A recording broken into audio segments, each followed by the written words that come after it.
What grade were you all when COVID started? Sixth. 7th, 5th? 6th. You were in fourth grade. Wait, I was fourth. Yeah. Fourth. 6th. 6? I was already out of college anyways. Right. But one of the hardest parts of the pandemic, though, was the isolation. I mean, aside from people dying, obviously, like, the big thing for those of us who were not affected was the isolation, because you couldn't go anywhere, you couldn't see your friends or family most of the time. It was a reminder to even, like, the most introverted of us that, like, we still need human connection. More precisely, we need love, not just romantic love, but like any type of love. It's not something we should ever be bashful about or think we're weak because we need love. It's ingrained in who we are. And that's because we were created to give and receive love. But after sin entered the world, that relationship became hard. There are so many things that hinder our relationships. So early when we're starting, we don't know how to connect with people. We don't know how to show them we love them. And we feel like we have to perform. We have to feel like we have to prove that I love you, or at least verbally show it. Feel like we have to give perfect help, provide perfect advice, never let them down. And inevitably we fail. And that's when all the pressure comes crashing down on us. And then as time goes on, we acquire baggage. In every new relationship, again, romantic, friendship, whatever, we bring in our biases, we bring in our insecurities, our past wounds. And if we've been hurt, the distrust accrues over time. Maybe we intentionally keep distance from people to prevent from being hurt again. And even for those of us who are hopeful and optimistic, it still feels that no matter how close you get to someone, there's still an infinite canyon between you. And it's easy to assume God is like that. He's just like everybody else that we meet. They have to be worthy of his attention through things like your athleticism, your GPA, artistic talent.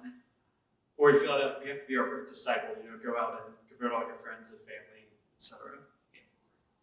And that when I have perfect faith, when I could go a year, 5 years, 10 years without sinning, then God will pay attention to me, then he'll love me. But God doesn't care about any of that. He loves us infinitely, whether we're the worst of sinners or the most perfect of saints. And he loves us infinitely, so we cannot wait until we are worthy, because we'll never get there, basically. It's impossible. So the sooner we internalize that, the better, and learn to move on and grow from that point. And so God doesn't want us to wait until we draw near to him. He wants to be with us now.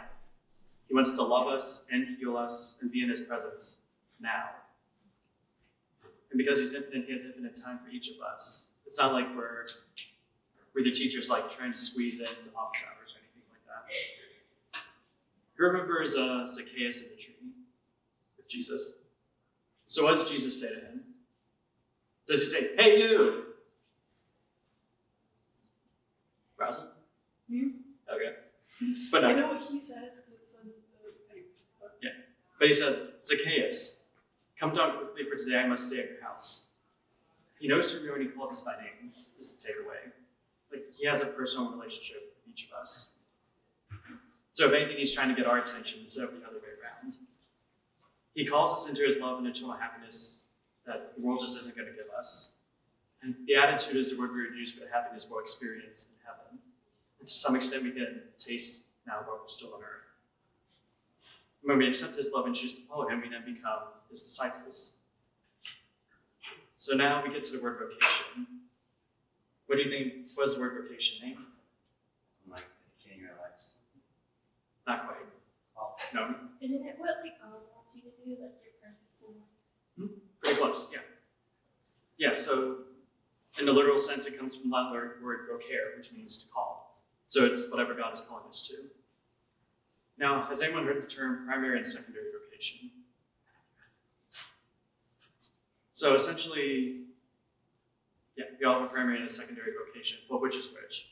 So this desire for love that is ingrained in us, that is our primary vocation. Every single one of us is called to be holy, which in part that is accepting the invitation to love and be loved by Jesus. So no matter what else we do in life, our holiness is the ultimate vocation. Marriage, priesthood, that all comes secondary. And then careers are like thirdary. It's like holiness comes first. And so holiness just isn't for priests, nuns, and monks. It's for all of us. One of the most annoying reasons I hear people say to other people, like, oh, you should be a priest is because you're so holy. Not because it's not true, but it's like, it's not reserved for the priest. That's for all of us. And that's kind of the rut many of us are in. When people contemplate their future, they often put discipleship last in the terms of priorities, when it should be at the center. And that means actually spending time in prayer with God. You can't know what he's going to ask of you if you don't talk to him. Same with parents, friends, etc. So if we put him at the center of our life, everything else will follow. But what does being a disciple actually look like? Well, for starters, we're called to love God in return. Not so that he'll love us, but because he loves us. And hopefully you have all experience where it's like, it is easier to love someone who also loves you. Or it's like you have a natural inclination to want to love someone who loves you. And so we hopefully experience that with God. And then we need to look to the Beatitudes, because these are the traits that will foster us in their guideposts on how to be more Christ-like. To be poor in spirit, to be meek, to desire righteousness, to be merciful, just to name a few. And Jesus wants us to have a part in his work. We are called not just to love God, but to love others, to be extensions of Jesus' love in the world. St. Teresa of Avila said, we are called to be his hands and feet. Christ has no body now but yours. Our spiritual life is way more than praying in a room by yourself. That's a big part of it, but it's where you go from there. And faith in action means sharing it with others and sharing our love through those actions.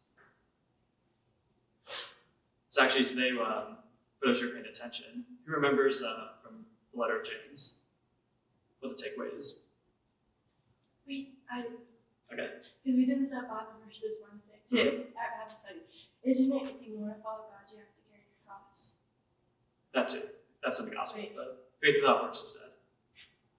Oh, wait, I thought we were talking about the gospel. The readings, but Oh, it's fine. my bad, sorry. That's fine. But basically, works, good works are a byproduct of a good faith life. They're the fruits of it. It's not that works alone are what's important, because we can't earn our way into heaven. But essentially, it's an indicator. Yeah. So what do examples of this look like for y'all? There's a great practical need even just here.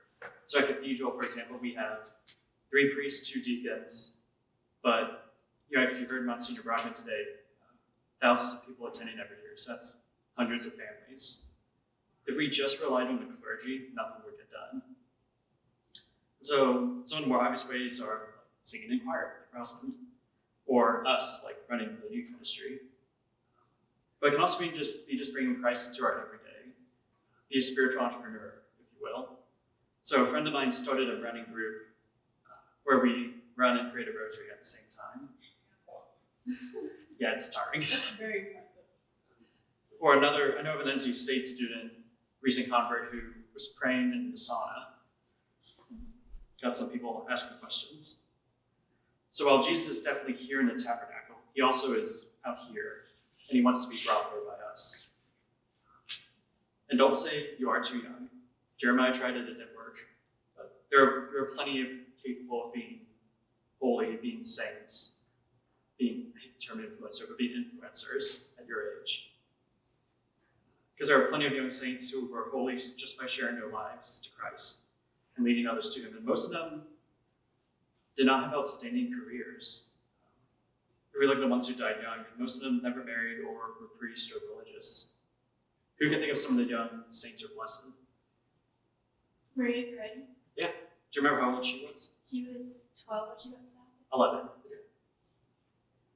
Oh. Any other tips? You remember his name? We had the website years ago. Carlo Acutis. Yeah. Yeah.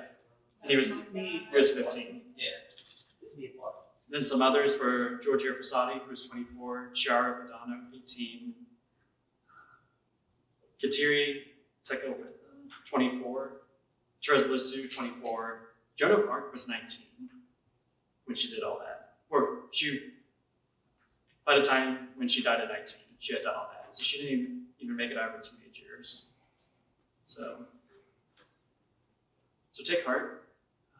Genuinely pray tonight about how God is asking you to serve, not now, not when you graduate high school, but in the immediate. And like the ministries we do now and throughout our life do change, but there's always something to be done now. And then we can discuss more in the upcoming nights about the more detail of our vocation, whether it is marriage, priesthood, etc. But it all starts here with the universal call of holiness and to be disciples. That's it.